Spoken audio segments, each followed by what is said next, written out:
Hello everyone, welcome to Professional IAS. As you are well aware of this fact that we have started a series of lectures on Government of India schemes and programs. So in our last class, we have dealt with the first scheme under this particular lecture series, Pradhan Mantri Muft Ghar Bijli Yojana. And today we are discussing the second most important scheme, that is MGNREGA.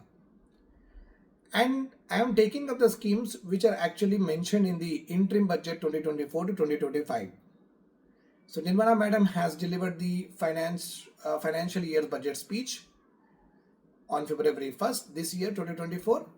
And if you see the budget document named as Budget at Glance, if you see that particular document, the number of schemes are around 150. Remember this point, 150 plus schemes are running in our country at this point of time.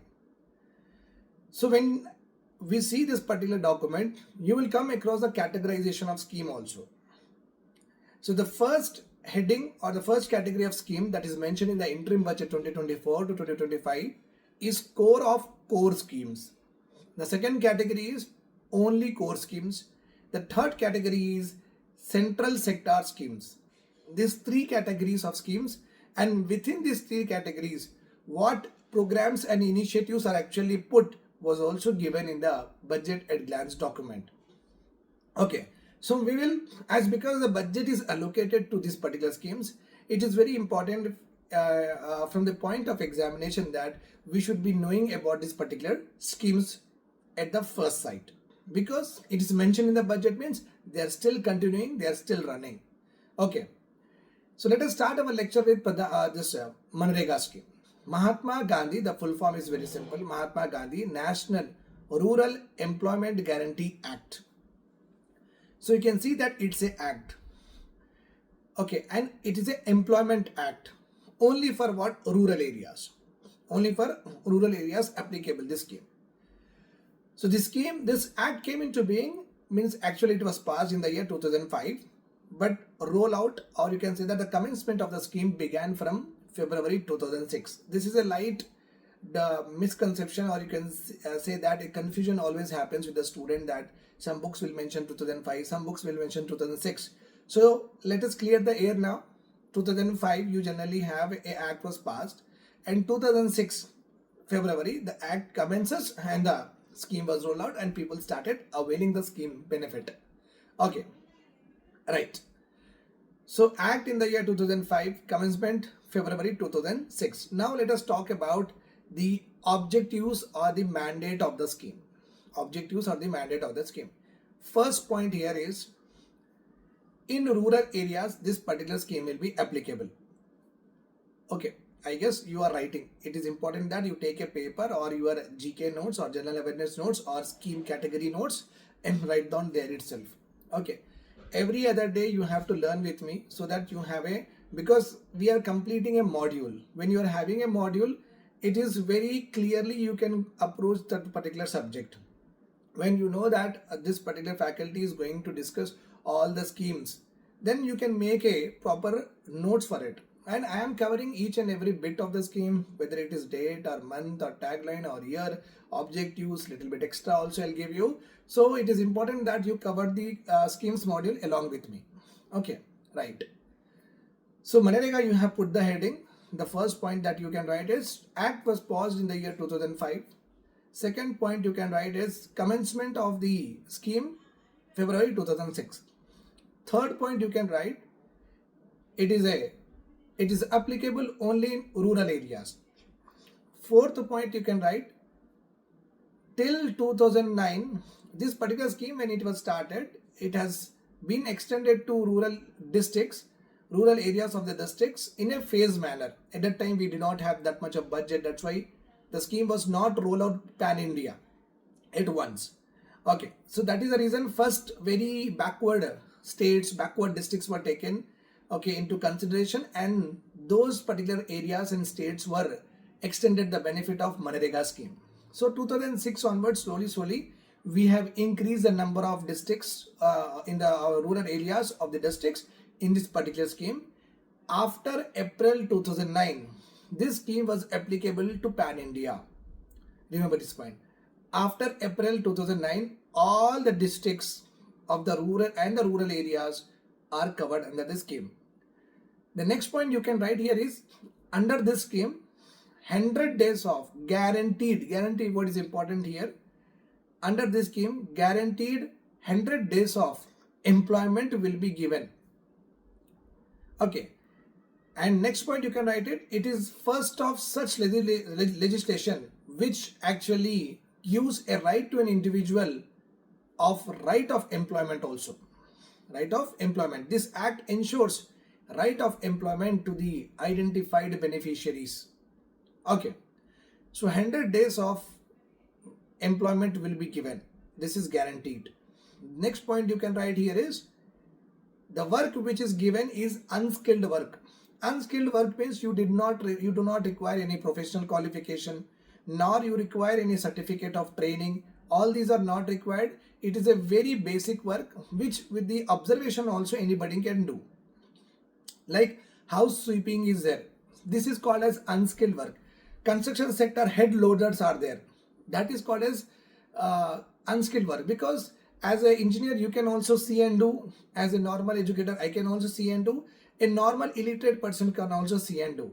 Such works which does not require training or education qualification and can be easily done with the help of what? Just by observation, we call them as unskilled work. So that's why 100 days of wage employment is given, and unskilled work will be given.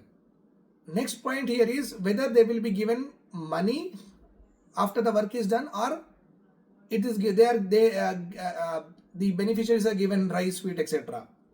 Nothing but we call it as kind. Whether after the work the benefit is given in the form of cash or in the form of kind. It means under MGNREGA, when you do the work, you will get what? Money. Wage employment. It is called as what? Wage employment. Remember this point. Fine. Now, the next point here is, it is a demand-driven scheme. Demand-driven is nothing but the individual have to voluntarily go to the Gram Panchayat, because Gram Panchayat is the implementing agency. I will come to the powers of Gram Panchayat. Let us now discuss about it. Voluntary, an individual should go and should ask that I want to be a part of MGNREGA scheme. Then this particular scheme will be extended to them. So that's why it is called as demand driven scheme. Remember this point. Plus, under this particular scheme, an individual, a household, one adult individual is covered. In every household of rural areas, one adult individual is covered who has completed 18 years of age. Who has completed what? 18 years of age. Write all the points, whatever I am dictating, whatever I am telling to you. Okay. All the points should be there at one place, and make a very good notes with regard to what? Schemes. Right. So, one individual of a household will be covered in this particular scheme who should be above 18 years of age. Right. Now, under the scheme, with regard to wages, with regard to the amount of money paid, remember this point here. I have given in the image beside. The wages to the MGNREGIs, or the people who are working in the MGNREGA scheme, are different for different state. For my state Telangana, under the MGNREGA program, 300 rupees will be paid to each worker per day. Okay. Another important point or salient feature of this scheme is, in every financial year, 100 days of employment should be given. Every financial year, 100 days of employment should be given to the household. Now the question here is, government also gives a objective here that to expand the income resource base of the households. Income resource base. Basically, the rural areas gets their income from what? Agriculture. And that agriculture is always in distress, not so profitable. That's why the standard of living of the agriculturists or the farmers are not so good. Okay, in majority of the states, apart from the rich farmers of Punjab, Haryana, etc., so and so forth. So they are getting their income from the agriculture. So under this particular, suppose this is a rural family and the family is engaged in agriculture. One adult member is there. He goes out and earns money under the MGNREGA. So whatever they are earning, they will get some extra amount. Their income resource base will increase or not? Yes. Nothing but a supplementing income will be provided to the household so that the household should develop very fast with regard to the standard of living and can able to fulfill all their ambitions, wishes and aspirations. Okay, in a phased manner. Fine. Now, under this scheme, what kind of works are given? This is more important point. Under this scheme, what kind of works are given? So government has given a categorization of works here.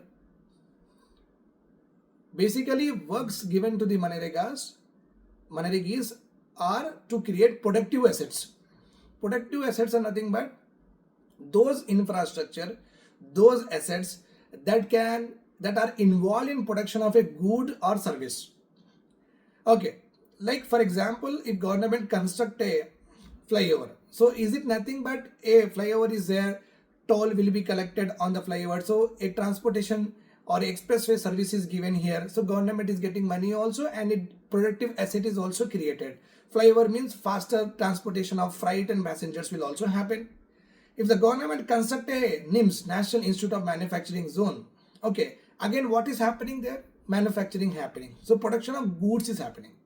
If government constructs a education institution or a health institution, so in education and health, government generally gives what? Education services or health services. So here, under this scheme, the works are allocated to produce productive assets, and all the works are categorized into 4 categories. Category A of the works which is given in the GO itself. Category A deals with public works related to natural resource management. So natural resources we are having rivers, we are having forest, we are having soil, we are having. These are what? Natural resources. Okay, for its conservation, for its protection, for its harnessing of these resources, works can be allocated for this. Category A. Category B is individual assets of a vulnerable section. This is very important point. Suppose I am SC or ST and I am having a 5 acre of land, but the land is completely, like what I say is that it is not having that much amount of you can say that the land is not so good in shape to go for production, or I cannot do cultivation.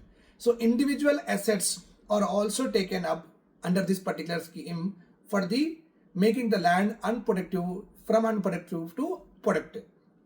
That is category B, very important for UPSC. Individual assets construction will be taken for vulnerable sections of society.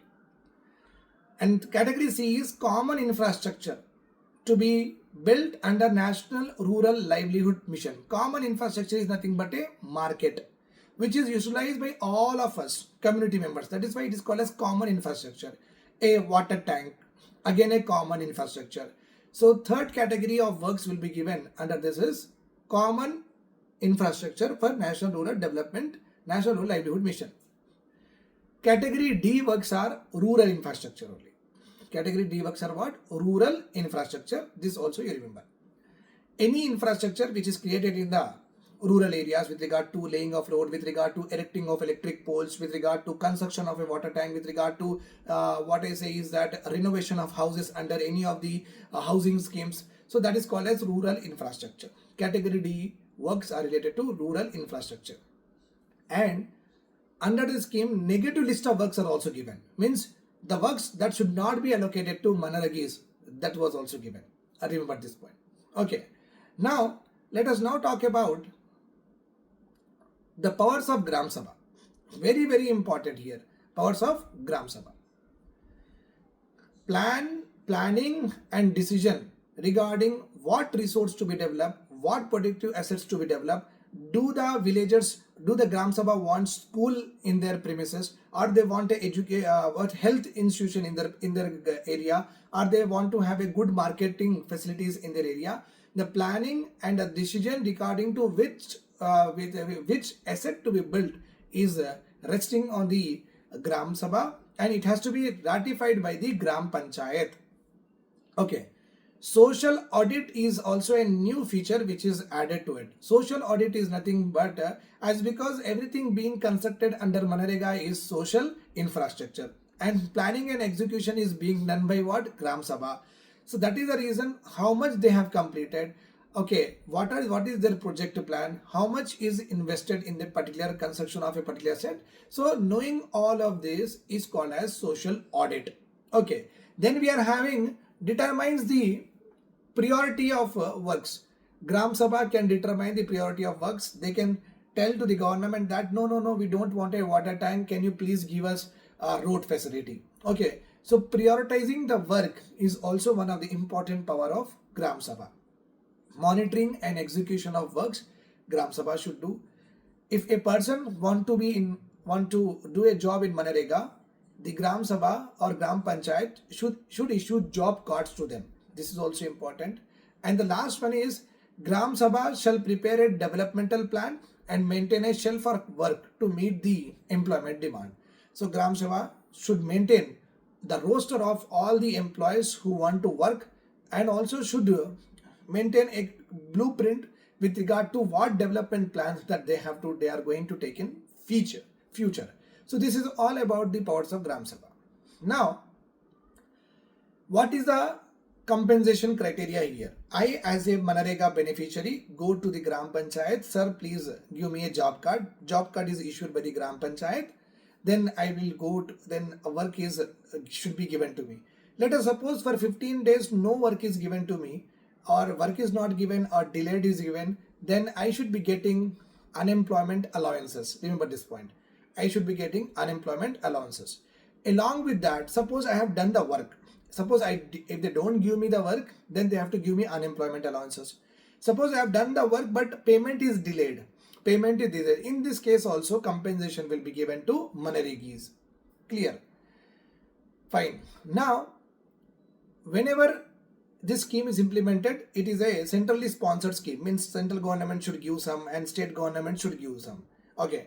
So the expenditure on this particular scheme should be borne in the ratio of 75:25. 75% of the money will be contributed by the central government. 25% should be chipped in by the state government. Now, how to understand this in a very clear way?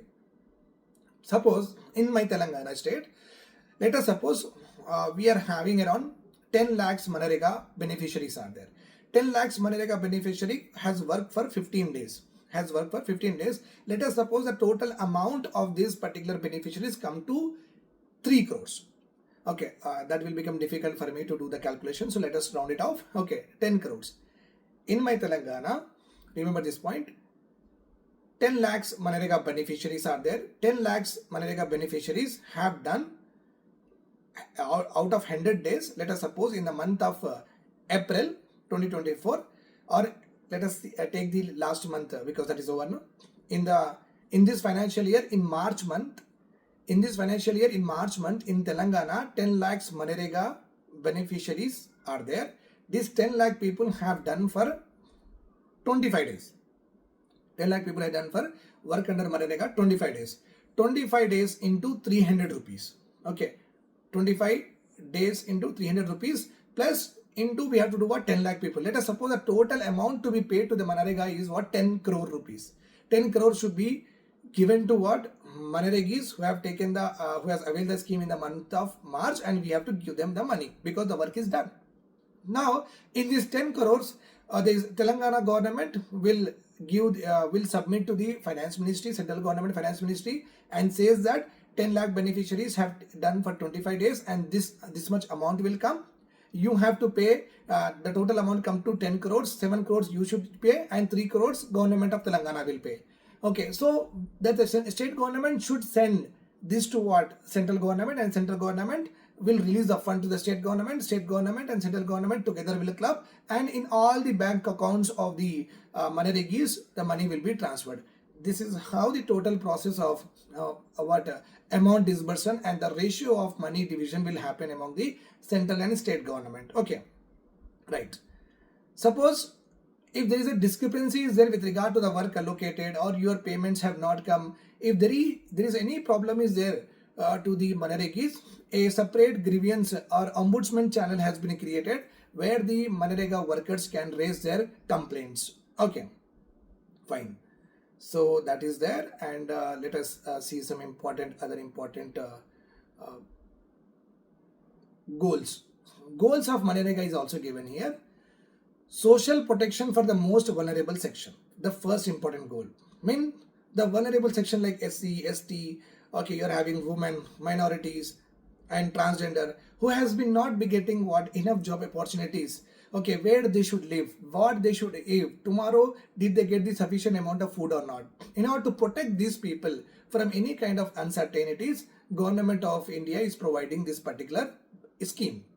So social protection in society, the people who are not able to fulfill their basic necessities, we are protecting, and especially who are actually not able to take the benefits, that is vulnerable section. So social protection of vulnerable section of society, that is the first important goal. Second goal is guaranteed wage employment opportunities.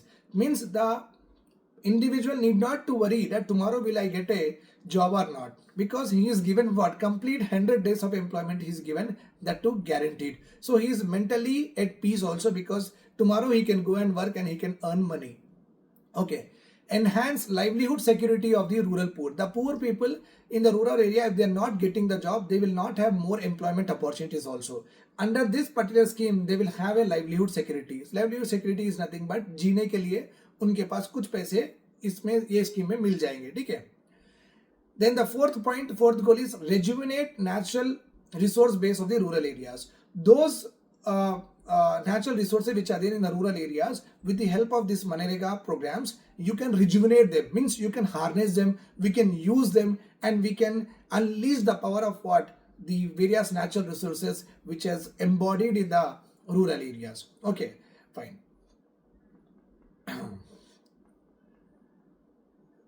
This is all about MGNREGA scheme. I guess I have completed all the things here. And one more important objective is there. With the help of MGNREGA, government want to promote grassroots level of democracy. It means grassroots level of democracy is nothing but roots are panchayat and municipalities. Stem is what? State government. The flower and the canopy will be what? State government. Right? And who will generally plan? Central government will plan and state government will plan. Now, Gram Panchayats, we are giving them, you decide the work, you execute the plan, you do the development plan. So we are empowering the Gram Panchayat to take the decisions. That's why strengthening decentralization and strengthening grassroots level of democracy, this particular scheme has also one of the objective. Thanks a lot for hearing to me, and I'll continue the series. Make sure that you watch all the series and also to share to your friends. All the important points I will cover, no need to worry. Thank you.